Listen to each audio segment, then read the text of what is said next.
So welcome back to my channel. तो आज हम क्वेश्चन देखने वाले हैं क्लास 12th एनसीईआरटी मैथमेटिक्स की एक्सरसाइज नंबर 10.2 वेक्टर अलजेब्रा और एक जेई मेंस का क्वेश्चन भी देखेंगे, जैसा कि हमने लास्ट क्लास में भी लास्ट क्वेश्चन जो है जेई मेंस का किया था। ये हमारा जेई मेंस का एक क्वेश्चन है, देखेंगे इसको हम लास्ट में। तो हमारे पास क्वेश्चन में दे रखा है कि find the magnitude of the following vectors. हमें जो है इन सब वेक्टर्स का क्या करना है, मैग्नीट्यूड फाइंड करना है। तो मैग्नीट्यूड जो है इजी है। कैसे हम फाइंड आउट करेंगे, जैसे लिख रखा है vector A is equal to a i cap plus j cap plus k cap. तो इसका मॉडल कैसे निकालेंगे मैग्नीट्यूड, तो हम लिखेंगे mod of vector A is equal to, हम लगाएंगे अंडर रूट। अब ये जो आई का कंपोनेंट है वन है, जे का कंपोनेंट वन है, के का कंपोनेंट वन है, इनका हम क्या कर देंगे, स्क्वायर करके लिख देंगे। तो यहाँ पर है वन, तो इसका कर दो वन का स्क्वायर प्लस यहाँ पे वन है वन का स्क्वायर प्लस यहाँ पर भी वन है वन का स्क्वायर प्लस। तो ये हो जाएगा अंडर रूट में वन प्लस वन थ्री हो जाएगा। यहाँ पे मॉड बी की वैल्यू देखिए कितनी हो जाएगी, अंडर रूट टू का स्क्वायर फोर, सेवन का स्क्वायर 49 प्लस थ्री का square 9 is equal to under root of, ये कितना हो जाएगा,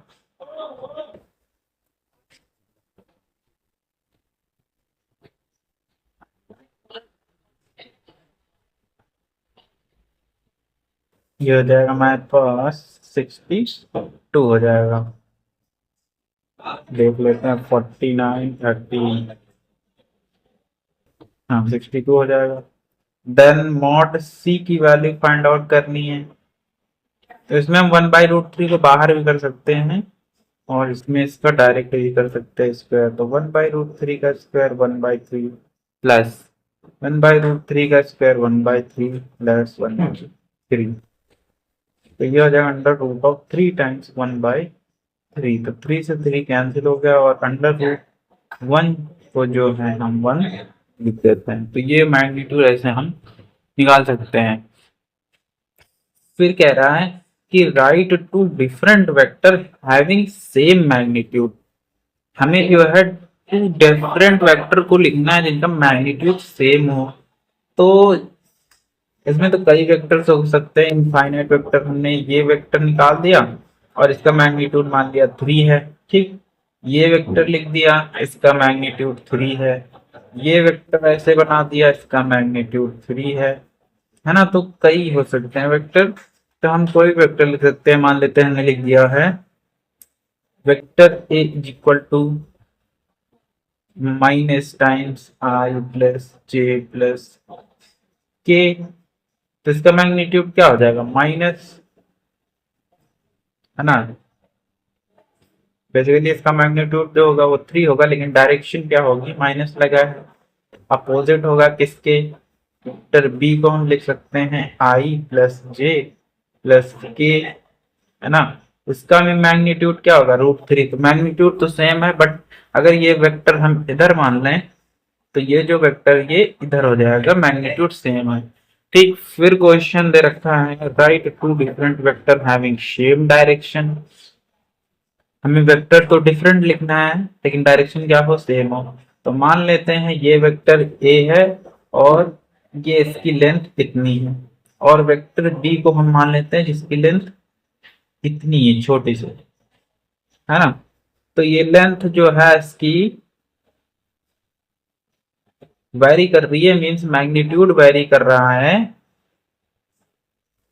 लेकिन डायरेक्शन क्या है, सेम है। तो हम कैसे लिख सकते हैं, तो vector A is equal to, मान लेते हैं लिख दिया हमने three times i plus j plus k, और वेक्टर बी को हमने लिख दिया आई प्लस जे प्लस के।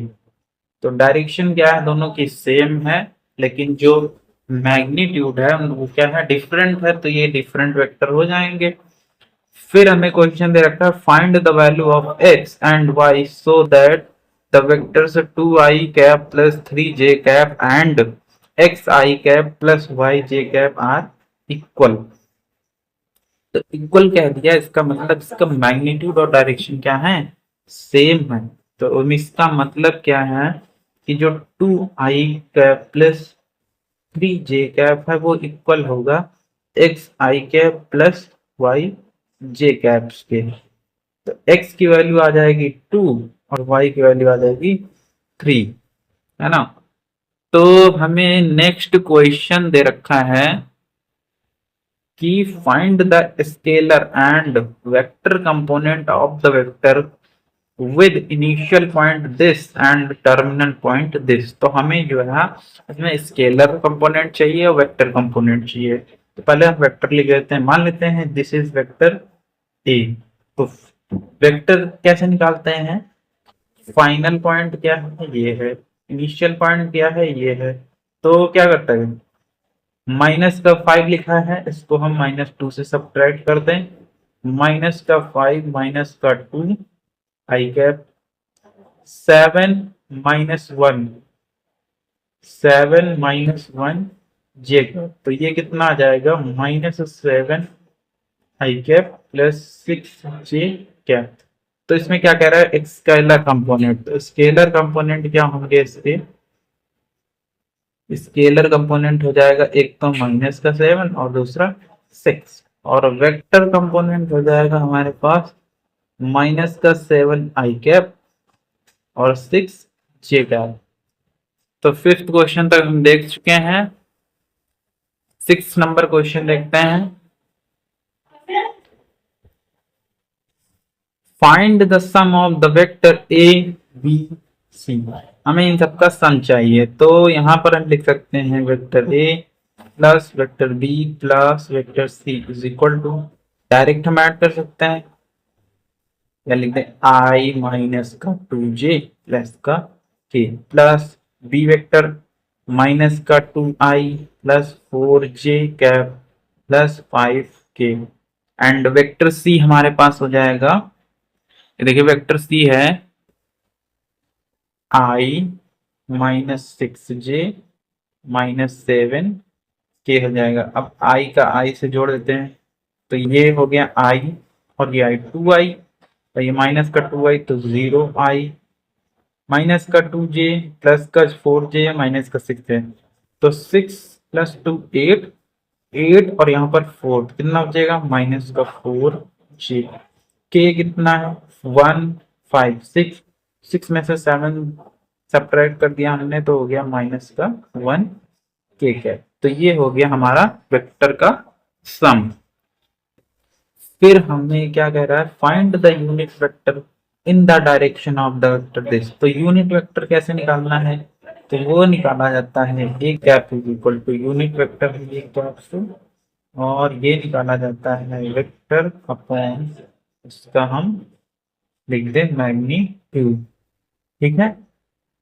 तो vector upon magnitude of the vector से हम फाइंड आउट कर सकते हैं। तो वेक्टर लिख रखा है आई प्लस जे प्लस 2k और मैग्नीट्यूड, मैग्नीट्यूड अभी निकाला है हमने √1 का स्क्वायर, 1 का स्क्वायर प्लस 2 का स्क्वायर 4, तो 4 + 2 कितना हो जाएगा 6, तो इसको हम √6 से डिवाइड कर देंगे। फिर कह रहा है कि find the unit vector in the direction of vector p q where p and q are the points 1 2 3 and 4 5 6 respectively.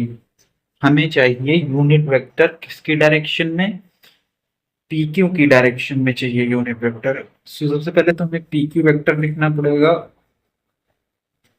तो पी पॉइंट ये है, क्यू पॉइंट ये है, तो p q vector is equal to, final point ये है, initial point ये है, तो फाइनल माइनस इनिशियल कर दो, that is O Q vector minus O P vector.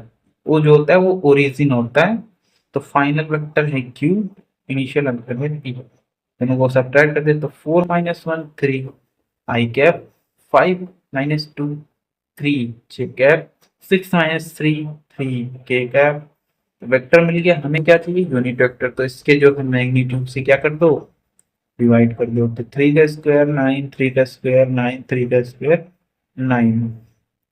तो इधर 3 इंटू आई प्लस जे प्लस के डिवाइडेड बाय 3 टाइम्स 9 है ना। तो ये 9 और ये 3 कैंसिल आउट हो जाएगा, तो जब i plus j plus k whole divide by 3। फिर नेक्स्ट क्वेश्चन दे रखा है हमें कि for given vector a vector b find the unit vector in the direction of vector a plus b. सबसे पहले हम a plus b find out कर लेते हैं। So vector a plus vector b क्या हो जाएगा, 2 आई कैप प्लस माइनस है तो क्या आ जाएगा, 2 2 माइनस 1 1, तो आई कैप बचेगा। माइनस का जे प्लस का जे 0 जे, 2 के माइनस का के सिंपल के बच जाएगा। और अगर हमें क्या चाहिए, मान लेते हैं इसको वेक्टर सी, तो हमें क्या चाहिए सी कैप, इधर क्या बोला है यूनिट वेक्टर, तो c cap is equal to vector c को हम वेक्टर सी के मॉड से डिवाइड कर दें। तो वेक्टर सी है आई प्लस के, क्या उसके मैग्नीट्यूड से डिवाइड कर दे तो 1 का स्क्वायर 1, 1 का स्क्वायर 1, तो 1 प्लस 1 2, तो ये हो जाएगा। फिर हमें दे रखा है कि find a vector in the direction of vector which has magnitude 8 unit. 8 unit का हमें मैग्नीट्यूड चाहिए। तो सबसे पहले क्या करें कि हम इसकी डायरेक्शन में यूनिट वेक्टर फाइंड आउट कर लें, इतना है ना, ये यूनिट वेक्टर मिल जाएगा और उसको 8 से मल्टीप्लाई कर देंगे, उसका मैग्नीट्यूड 8 हो जाएगा। तो मान लेते हैं हमारे पास vector A is equal to 5 I cap minus का जे कैप प्लस का 2 के कैप है। और हम सबसे पहले क्या करते हैं, इसका हम यूनिट वेक्टर फाइंड आउट कर ले, तो वेक्टर यूनिट वेक्टर क्या आ जाएगा 5 आई कैप माइनस का जे कैप प्लस का 2 के कैप, और इसके मैग्नीट्यूड से सब डिवाइड कर दें तो 5 का स्क्वायर 25 प्लस 1 प्लस 2 का स्क्वायर 4। तो ये हो जाएगा हमारे पास 5 आई कैप माइनस का जे कैप प्लस का 2 के कैप, ठीक है ना। तो ये हो जाएगा 30। अभी तो आ गया यूनिट वेक्टर, लेकिन हमें क्या चाहिए, इसका मैग्नीट्यूड 8 हो, तो इसको क्या करना पड़ेगा 8 से मल्टीप्लाई करना पड़ेगा। सो यहाँ से जो वेक्टर फाइनल वेक्टर होगा मीन्स जो हमें चाहिए रिक्वायर्ड, मीन्स रिक्वायर्ड वेक्टर जो होगा, required required final final vector is equal to में 8 से इसको कर देंगे मल्टीप्लाई, तो 8 इंटू 5 आई कैप माइनस का जे कैप प्लस का 2 जे कैप और नीचे है रूट 30, ये हो जाएगा। फिर क्या कह रहा है कि so that the vectors this and this are collinear. Collinear क्या होता है, कोलीनियर जो होता है जिसकी डायरेक्शन तो सेम हो या मैग्नीट्यूड डिफरेंट या सेम दोनों हो सकता है। इसकी जो कंडीशन होती है कि vector A is equal to क्या हो, लैम्डा टाइम्स वेक्टर बी हो, है ना।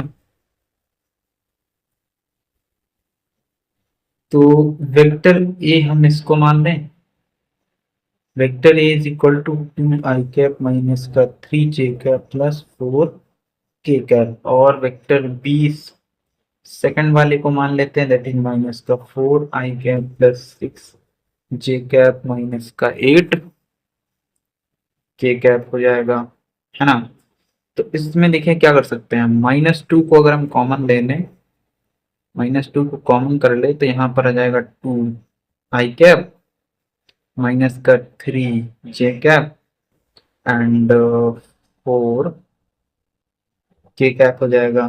देखो क्या है यहाँ पे, देखो ए वेक्टर छुपा हुआ है कि नहीं, ए वेक्टर छुपा है, इसका मतलब जो ए वेक्टर है वो क्या है माइनस का 2 टाइम्स बी वेक्टर है, तो बी यहाँ पे लैम्डा जो है -2, इसका मतलब क्या है, हेंस प्रूव्ड, कि हमने क्या कर दिया है, हमने शो कर दिया कि जो है ये दोनों क्या है collinear vector, collinear collinear vector, है ना।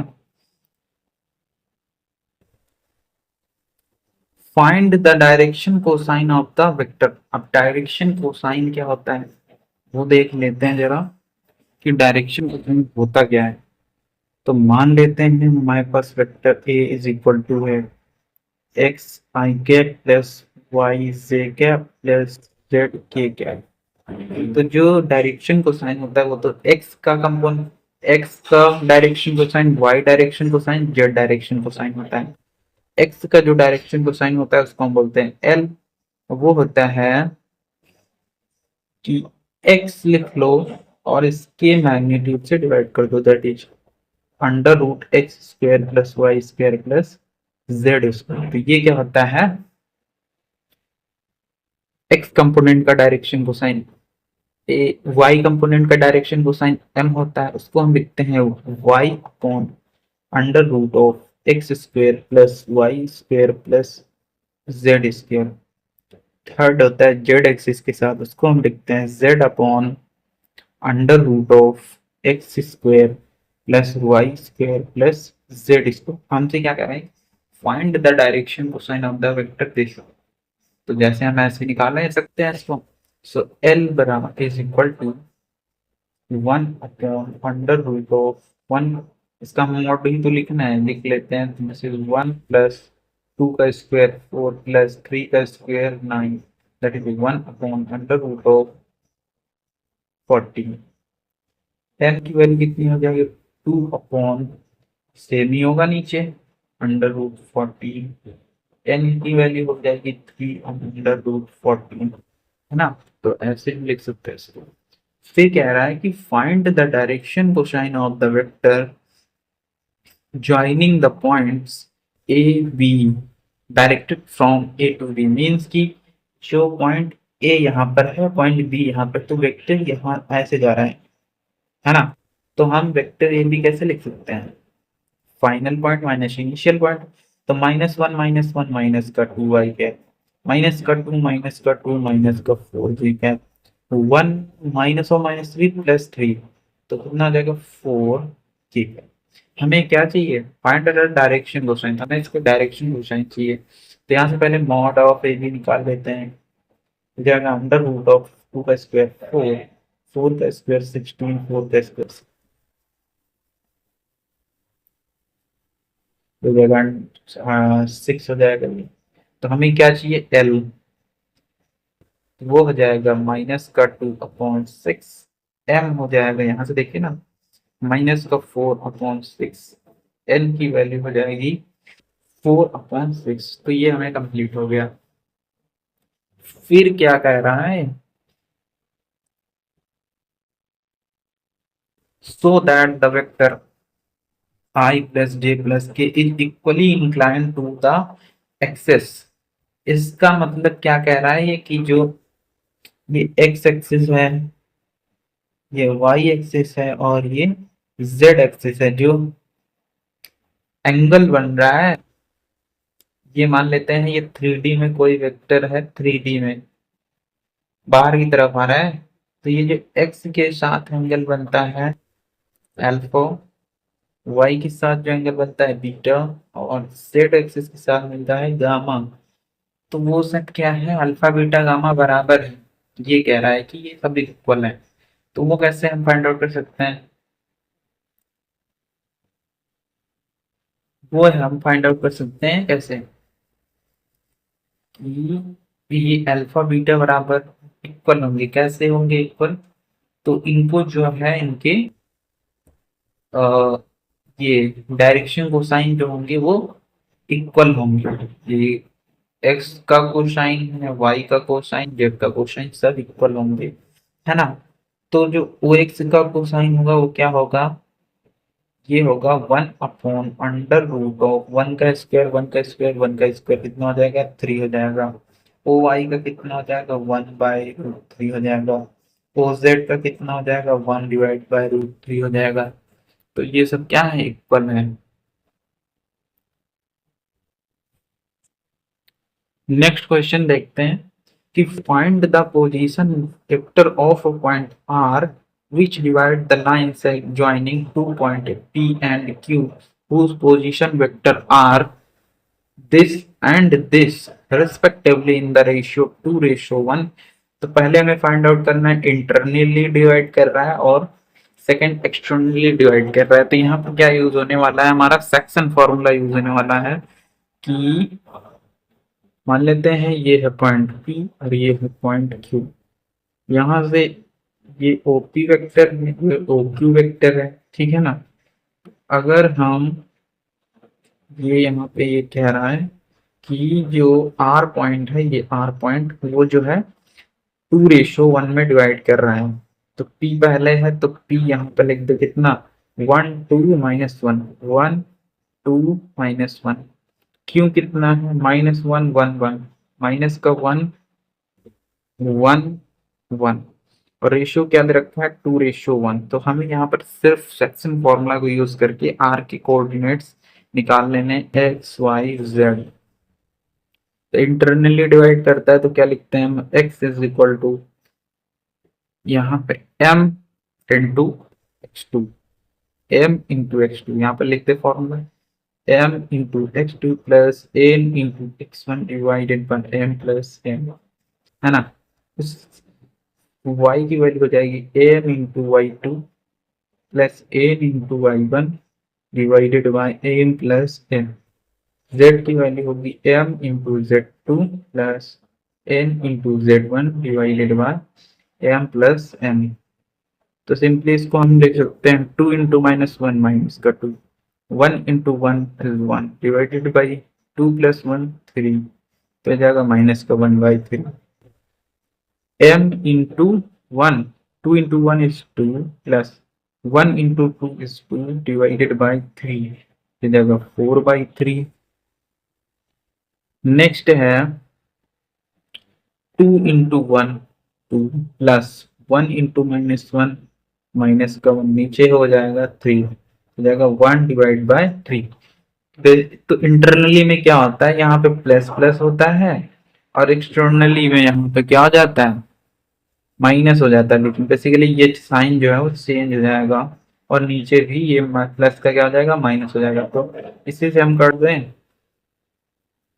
या फिर लिख सकते हैं x की वैल्यू हो जाएगी mx2 minus nx1 divided by m minus n।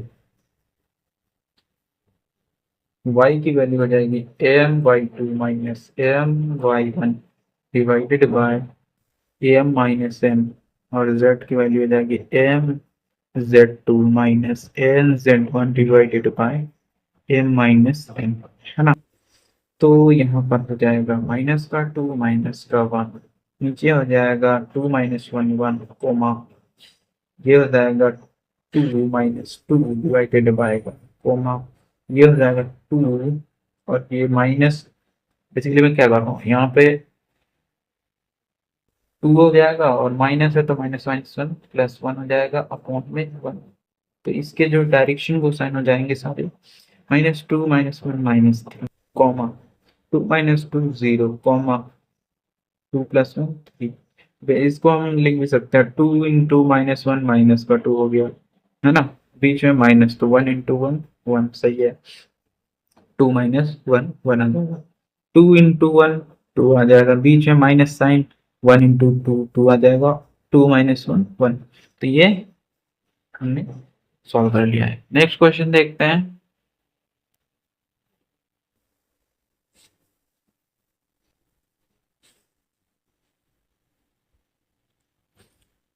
Find the position vector of the midpoint of the vector joining the point this and this। तो इसमें क्या कह रहे हैं कि मिड पॉइंट है मीन्स रेशियो क्या है इक्वल है। तो यहाँ पर हम दोनों यूज कर सकते हैं, सेक्शन फॉर्मूला भी यूज कर सकते हैं और मिड पॉइंट फॉर्मूला भी यूज कर सकते हैं। मीन रेशियो क्या है 1:1 है तो 1 + 1 क्या हो जाएगा 2 हो जाएगा। तो आर के कोऑर्डिनेट हो जाएंगे इनका बेसिकली क्या कर दो x1 + x2/2 coma y1 + y2/2 coma z1 + z2/2 2 कर दो, आ जाएगा आंसर। और हम सिंपली उसको भी यूज कर सकते हैं कि 1 into x one x one, 1 into x two 1 plus 1 2, ऐसे भी कर सकते हैं 1 into y one, 1 into y two divide by 1 plus 1, simple है। 2 प्लस 4 6 6, कितना आ जाएगा 6/2 1 प्लस 1, यहाँ पे 1 और 3 4/2 4 और यहाँ पे -2 2/2, तो ये हो जाएंगे हमारे पास 3 2 एंड 1, है ना, आर के कोऑर्डिनेट। नेक्स्ट कह रहा है क्वेश्चन हमारे पास, so that the point A, B, C with position vector A, B, C respectively forms the vertices of a rectangle. Right angle, ये सीबीएसई में क्वेश्चन आता है। तो ये सबसे पहले हमें क्या करना है, पढ़ने कि अगर कोई रेक्टेंगल है तो उसका क्या होता है कि अगर ये साइड ए है, ये साइड बी है और ये साइड सी है, तो क्या होता है पाइथागोरस थ्योरम से सी स्क्वायर होता है ए स्क्वायर प्लस बी स्क्वायर, वही हमें यहाँ पे फाइंड आउट करना है। तो हम पहले मॉड ऑफ निकाल ले vector a, mod of vector b निकाल ले, तो मॉड ए कितना आ जाएगा अंडर रूट ऑफ 3 का स्क्वायर 9 प्लस 4 का स्क्वायर 16 प्लस 4 का स्क्वायर 16, तो ये कितना आ जाएगा रूट 41 आ जाएगा। अंडर रूट ऑफ 2 का स्क्वायर 4 प्लस 1 का square 1 plus 1 equal to under root of 6। Mod c की जो वैल्यू है वो हो जाएगी under root of 1 plus 9 plus ये जाएगा अंडर रूट ऑफ 30, है ना। तो इसको हम क्या कर सकते हैं कि बेसिकली देखिए क्या है, ये सी इसको ले सकते हैं, इसको ए ले सकते हैं, इसको बी ले सकते हैं, तो सी का स्क्वायर भी देखिए क्या हो जाएगा 41 इज इक्वल टू ए का स्क्वायर इज 6 प्लस बी का स्क्वायर इज 35, तो कितना हो गया 41 इज इक्वल टू 41, मतलब हमने क्या कर दिया, hence prove that the vector are the position vector that form the vertices of a rectangle, है ना।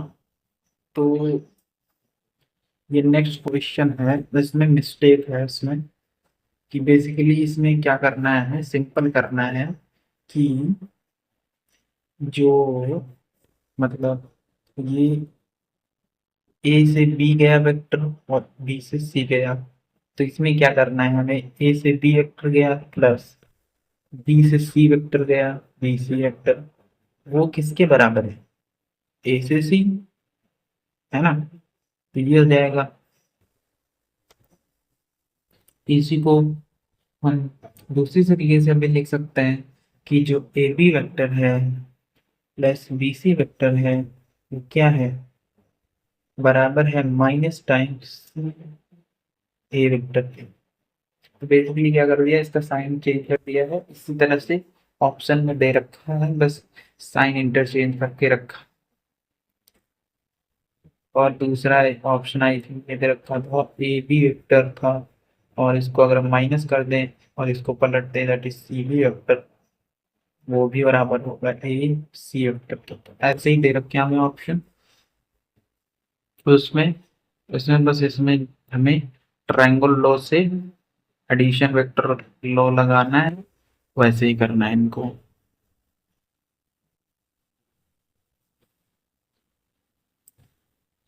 नेक्स्ट क्वेश्चन दे रखा है कि if vector A and vector B are two collinear vector then which of the following are incorrect, incorrect पूछा है collinear vector के। Collinear vector क्या होते हैं,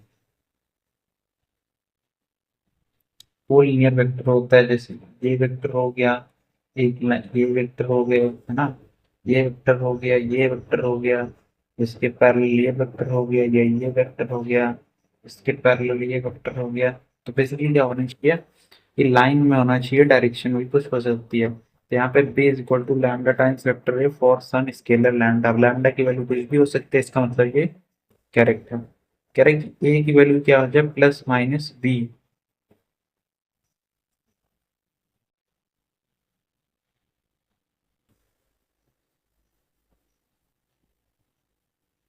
तो ये भी सही हो सकता है, क्योंकि अगर मैग्नीट्यूड सेम हो गया दोनों को तो अपोजिट हो सकते हैं, बट इसमें कुछ मिस्टेक है।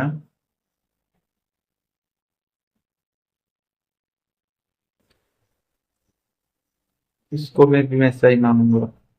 कह रहा है कि the respective component of vector a and vector b are not proportional. कह रहा है कि component of vector a vector b जो है नॉट प्रोपोर्शनल।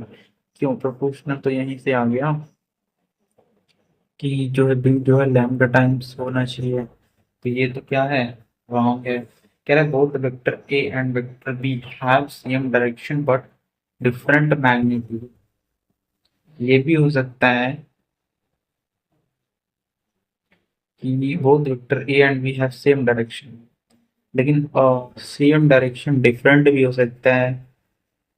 डिफरेंट डायरेक्शन भी हो सकता है, मतलब ये इसमें जो है ये सेम वर्ड के चलते इसको ऑप्शन को हमें कट करना पड़ेगा, क्योंकि डायरेक्शन डिफरेंट भी हो सकती है, डिफरेंट मैग्नीट्यूड भी हो सकता है ना। अब लास्ट में हम देख लेते हैं जेई मेंस का क्वेश्चन। की कह रहा है कि let alpha is equal to 3 i cap plus j cap and beta vector is equal to 2 i cap minus j cap plus 3 k cap if vector beta is equal to beta 1 vector minus beta 2 vector where beta 1 is parallel to alpha vector and beta 2 vector is perpendicular to alpha vector, then b1 cross b2 is equal to। कुछ नहीं समझ में आया, देखते हैं इसको। तो क्या कह रहा है यहाँ से देखो, beta one is parallel to alpha and beta two is perpendicular to alpha. मतलब क्या कह रहा है कि अगर ये अल्फा वेक्टर है ना, तो बीटा वन जो है पैरेलल है, बीटा वन जो है पैरेलल है अल्फा के, पैरेलल कर दिया हमने। Beta two is perpendicular to alpha, perpendicular कर दिया बीटा टू, है ना। और यहाँ से देखो क्या कह रहे हैं कि बीटा जो है वो beta one minus beta two, इसको क्या लिख सकते हैं हम, इसको हम लिख सकते हैं beta plus beta two vector is equal to beta one vector, है ना। मीन्स कि बीटा टू वेक्टर में बीटा ऐड कर दो तो क्या मिल जाएगा, बीटा वन वेक्टर मिल जाएगा, ये कह रहा है हमें। तो इसको देखते हैं कैसे करेंगे। तो सिंस क्या कंडीशन थी कि अल्फा बी वन जो है क्या पैरेलल है, तो यहाँ से हम देख सकते हैं कि जो बीटा वन वेक्टर है वो लैम्डा टाइम्स अल्फा वेक्टर है। कंडीशन वन ये हो गई, है ना। दूसरा क्या कर सकते हैं हम कि जो अल्फा वेक्टर है वो बीटा टू वेक्टर के परपेंडिकुलर है ना। जो अल्फा वेक्टर है और बीटा टू वेक्टर के परपेंडिकुलर है, तो अगर परपेंडिकुलर है तो beta two vector dot alpha vector क्या होगा, जीरो होगा, क्योंकि कोस 90 जीरो होता है, क्योंकि डॉट प्रोडक्ट में कोस आता है, तो ये जीरो हो जाएगा। तो ये कंडीशन है, ठीक। अच्छा, फिर इसको हम देखते हैं। So beta vector is equal to, यहाँ से लिखते हैं beta plus beta two vector is equal to beta one vector. अब क्या है, यहाँ से ये कंडीशन यूज कर सकते हैं कि डॉट प्रोडक्ट कर दे अल्फा से। So beta dot alpha plus beta two vector dot alpha vector is equal to beta one vector dot alpha vector, ठीक है ना। ये क्या हो गया, जीरो हो गया। बीटा डॉट अल्फा चाहिए, यहाँ से मिल जाएगा। बी वन डॉट अल्फा चाहिए हमें, तो बी वन की वैल्यू है लैम्डा टाइम्स अल्फा, तो beta dot alpha vector is equal lambda times alpha vector dot alpha vector. तो बीटा डॉट अल्फा यहाँ से आ जाएगा और अल्फा डॉट अल्फा यहाँ से आ जाएगा। तो थ्री को टू से किया सिक्स, प्लस यहाँ पे निकाल लेते हैं beta vector dot alpha vector. Three two just six, J का component one into minus one कितना हो जाएगा, फाइव। तो ये हो गया हमारे पास six, six minus one is equal to lambda into six minus one, five हो जाएगा, बराबर लैम्डा इंटू अल्फा को ये करना है अल्फा डॉट अल्फा, तो 3 का square 9 plus 1 5 divided by 10 is equal to lambda. 5 to the 10, तो लैम्डा की वैल्यू जो होगी हाफ आ गई है। तो लैम्डा हाफ आ चुका है हमारे पास। यहाँ से बीटा वन वेक्टर जो है हाफ टाइम्स अल्फा वेक्टर हो जाएगा। ठीक है, तो इस बीटा वन वेक्टर आ चुका है, बीटा टू हमें चाहिए। बीटा पता है, बीटा वन भी पता है, बीटा टू यहाँ से आ जाएगा, दोनों वेक्टर हमें मिल गए। तो beta vector plus beta two vector is equal to beta one vector. हमें क्या चाहिए? Beta two. So beta two vector is equal to beta one vector minus beta vector, है ना। सो बीटा वन वेक्टर क्या है? Alpha vector by two minus beta vector ये है 2 i cap minus j cap plus 3 k cap. अब अगर हमें ठीक है, अल्फा वेक्टर है 3 i कैप प्लस का J cap by two minus का 2 i कैप प्लस का जे कैप माइनस का 3 k कैप हो जाएगा। इसे 3/2 minus 2 i cap plus 1/2 plus का 1 J cap and minus 3 k cap हो जाएगा। तो यहाँ से लगा 3 माइनस 4 माइनस का 1/2 i cap 1+1/2 is 3/2 j cap minus का 3 k कैप। ये हो गया हमारे पास beta two vector. Beta two मिल चुका है, इसको हम थोड़ा रीअरेंज कर देते हैं। तो 2 यहाँ कर दिया और इसको 6 कर दिया, है ना। तो बीटा टू वेक्टर जो गया वो गया 1/2 minus I cap plus 3 j cap minus का 6 k कैप। तो ये आ गया बीटा वेक्टर। और बीटा वन वेक्टर है जो वो है 1/2। अल्फा वेक्टर कितना है? ये है अल्फा वेक्टर है ना ये, that is 3 i cap plus j cap. ये आ गया बीटा वन। तो हमें क्या चाहिए? Beta one cross beta two. So beta one cross beta two is equal to 1/2 3 i cap plus j cap cross 1/2 minus i cap plus 3 j cap minus 6 k cap. ये हो गया। सो यहाँ से इसको कॉमन कर लें तो 1/4 3 i कैप कॉमन नहीं, बेसिकली मल्टीप्लाई किया 2 2 4 3 i cap plus j cap cross minus i plus 3 vector j minus 6 vector k। तो ये किया हमने, इसका क्रॉस कर लेते हैं तो i j k, है ना। 3 1 0 -1 3 माइनस, इसका क्रॉस प्रोडक्ट क्या होगा? i टाइम्स 1 इंटू -6 और ये तो 0 हो गया, माइनस का j इंटू 3 इंटू -6 माइनस का 13 और वो 0 हो जाएगा, प्लस का k इंटू में 3 इंटू 9 प्लस का 1, है ना। तो जगह माइनस का 6 i कैप प्लस का 18 j cap plus 9 plus 1 10 k cap हो जाएगा। तो ये हो गया 1/4 माइनस 6 i कैप प्लस का 18 j कैप और प्लस का 10 k कैप। तो यहाँ पे देखिए कुछ दे रखा है सब, यहाँ पे 1/2 है, तो 2 से डिवाइड मार दें तो 2 यहाँ आ जाएगा। ये जगह माइनस का 3 i कैप प्लस का 9 j कैप प्लस का 5 k कैप। तो 1/2 दिस -3 प्लस का 9 प्लस का 5j। तो हमारा सी ऑप्शन करेक्ट हो जाएगा। सो होपफुली वीडियो में क्वेश्चन समझ आया होगा। चैनल को शेयर करें, लाइक करें, वीडियो को सब्सक्राइब करें। तब तक के लिए मिलते हैं नेक्स्ट वीडियो में। Bye friends.